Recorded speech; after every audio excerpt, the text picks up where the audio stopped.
Hi, welcome to How to D&D. My name is Fred Weller, and today I'm doing a flip through of the Forgotten Realms campaign guide for Dungeons & Dragons 4e. This was requested by a subscriber quite a long time ago. I shot the video, I tried editing it together, I gave up, I've reshot it, and hopefully it's coming out in a product that you will actually find useful. Now, this is a huge book, and I'm going to go quite quick because I just don't have time to go over every single thing that's in the book. They just basically wanted to see what was inside it so they could make their decision about whether they would buy this book rather than buying an older version of the Forgotten Realms campaign guide from previous versions of the game. And since the Sword Coast Adventurer's Guide it's alright, but it's not necessarily what people were looking for. So let's have a look inside now. Now the contents page, it covers pretty much everything you're going to need to know. It's got loud water, adventuring, magic, cosmology, the different deities, Fae'run and beyond, and threats. There's a bit of an introduction, and then it goes straight into Loudwater, which is your starting town. There are a few pages that include encounters, but you can use the maps, and that map is still useful to you, even though it's got sort of labels all over it. It then goes into the different locations in Loudwater. There is a map that shows you its location, where you can find it in the world, and there's a reasonably decent Loudwater township map as well. And as I said, plenty of locations are described. Key personalities in Loudwater are also detailed, and then you get a few adventures that you can run in that location. One is Burrow of the Ogre King, with some background, how to involve your players, how to find the burrow, and its general location. There's a very small map included, and a couple of pages of encounters which have maps, and I can't say that that's a good thing if you don't want Dungeons & Dragons 4e, but if you don't mind a couple of pages there are some maps you can use. Then we get High Forest, another adventuring site, and this is Lair of Shadows. It gives you background information again, how to include the players in that particular adventure, and some basic information, including a few maps, yet again 4e layout, as I've said before. The next adventure is Snake Folk of Najar. Now this gives you background information, same thing, adventuring hooks, location information, and the same sort of layout. There is at least a map you can use. High Moor is discussed a little bit, and then we get into chapter 2, which is adventuring, and this sort of tells you where your campaign is set, which is 1497 DR. It talks about traveling in the world, its history, treasures, and it gives you sort of like a glossary of terms, and I'm going to roll through this fairly quickly so you can see that. So it does talk a little bit about the history, breaks it down into pretty simple information, goes over treasure for different levels, and then you get a glossary of terms. And then we're on to chapter 3, which is magic, and this talks about the spell plague, fantastic features of the world, and sort of how magic interplays with that, magic items again, and rituals. There's some pretty nice artwork. If you're not looking for artwork, then of course it won't be any good to you. As I said, it talks about the spell plague here. Then you get a few bits and pieces, information that is sort of useful. This page here covers Dungeons & Dragons 4e magic items, which if you're not going to use 4e, you'll have to convert. And then we cover rituals, yet again something you might not necessarily use unless you're playing Dungeons & Dragons 4e.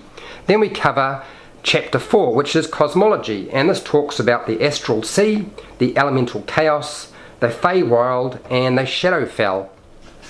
Lots of really nice artwork. One of the reasons I picked up this book was because I didn't have very much information on this particular topic. So Astral Sea is covered in depth. There's lots of information, all the sorts of things you might require.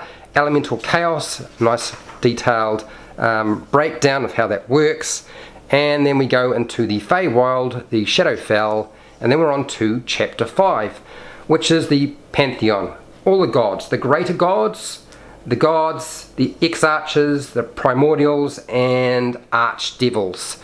Plenty of really nice artwork, breaks it down, gives you all the information you'll need, and obviously you're going to get some little images, sort of, they're representing their their particular sort of focus. I quite like the way this is laid out. I'm sort of wish that they had done that with some of the other books that have been released.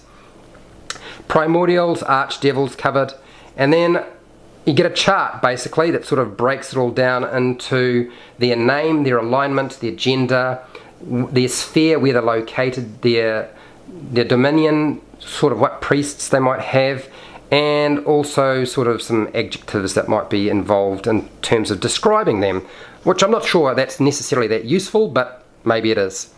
Then we get into chapter 6, which is the Fae'run and Beyond. This is pretty detailed. It's got a lot of information about its location, you know, mountains, streams, seas, stuff like that. And as you can see, as we're going to cycle through, it's got the same sort of layout. I'm not going to talk about every single location, but you usually get a map and a whole lot of information about that location as you go. And most of the book consists of this. So it is very much a lore book. It's not just a whole bunch of Dungeons and Dragons 4E encounters. You do get lots of fluff in this book.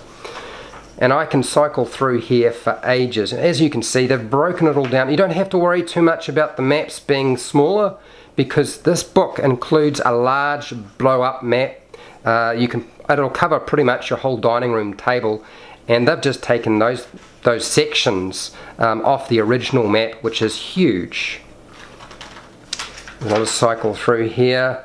The Dragon Coast is detailed, a few occasional images, and usually you'll get information on history and how to set DCs. Now this is for Dungeons and Dragons 4E, not for 5E or 3.5, so you might need to make a few adjustments. But as you can see, it's pretty good. It's got a nice layout to it. I found this section of the book probably the most useful. The Great Dale is included, and we'll keep cycling through. Huge book, nice artwork, gives you a real good feel. You know, it's nice to actually have artwork included, not just huge pages, walls of text. And they have broken up this book to make sure that's not done. The Moon Sea is detailed, so if you're wondering if that was in there, it's definitely there. I'm going to keep flipping. One of the things I did notice is it didn't necessarily have as much information on some of the locations as I would have liked, but it does have enough to sort of get you going.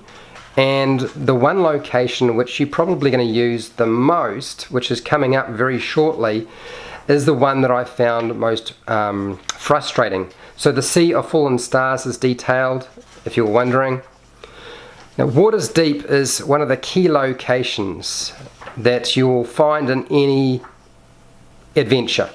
Fae is included, by the way, and this is the one that I found was lacking. There was information, but there's not as much information as I had hoped.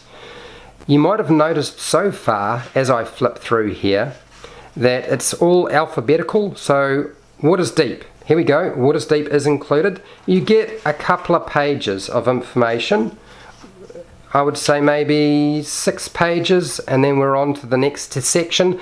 Did you notice though that Neverwinter is not detailed? There's no Neverwinter, nothing. And that annoys me, because I feel like that should have been there. Now I can cycle back here and show you that there is no section that details Neverwinter. Neverwinter is not included. It is missing. Okay, so if you were looking for that location and information, it's not in the book. Nice full page map here. I'm going to keep cycling through. As I said, most of the book really does consist of lore. Maps, lore, that's really what you're getting. Information on settlements, cities, their history, the people, stuff like that. And I'm still going. We're on to page 219. Now we're on to the Underdark. So a little bit of information on the Underdark. So if you're wanting something to deal with what was going on underneath Fae'run, then you've got it. There are at least a few pages dedicated to that area. I like this particular map here. I've seen it before. So if you were hoping to get information on the Dark Elf or the Drow world, you're going to get some information on it because it definitely has a section for that. Most sections consist of like 1 or 2 paragraphs and then they move on, so they don't spend a long time detailing anything. Okay, we're on to chapter 7, which is threats, and this is where you're going to get basically Dungeons and Dragons 4E monster stat blocks. It's going to give you just screens and screens. There is a little bit of information, so fluff information, but most of this really does consist of stat blocks and images. And I like the images. I mean, I've always liked monster images. That's what I'm into, you know. Dungeons and Dragons is all about monsters. But most of that section does consist mostly of stat blocks. There is a section on the 5 companies, so some of the organizations within Fae'run or the Forgotten Realms is detailed. I love flying ships. I've included flying ships in my adventures before. Always a lot of fun. More stat blocks, and yet more, and it keeps going on. And we're probably talking about, I don't know, maybe 30 pages worth of just Dungeons and Dragons 4E stat blocks of different beasts that you might be able to encounter in your game. And then we're going to come pretty much to the end. That'll be wrapping up just about now. So this is the last couple of pages here. Different organizations, as I said, are covered. And then you get your index. This is something that I think is amazing, and I wish that modern books would have an index, and this book does have an index, so you can actually look up information and find it. It gives you a page number or page numbers, and then you get new monsters and sort of an index for that. Now, I've also got the map in the book, and I'm going to lay it out so you can see it and make your decision about whether you like this particular book or not. And that's pretty much everything on the campaign guide. As you can see, it's a huge book. So that's the best view I can give you of the map. This is primarily why I bought the book, is to get this map. It is a very nice map. It's got a scale on it. If you found this video helpful or informative, please share, like and subscribe. And to the person who requested this particular video review, or at least look through, hopefully this has given you the information you required. Please comment below if you have anything to say on the Forgotten Realms campaign guide for 4E. Until next time, keep rolling those 20s.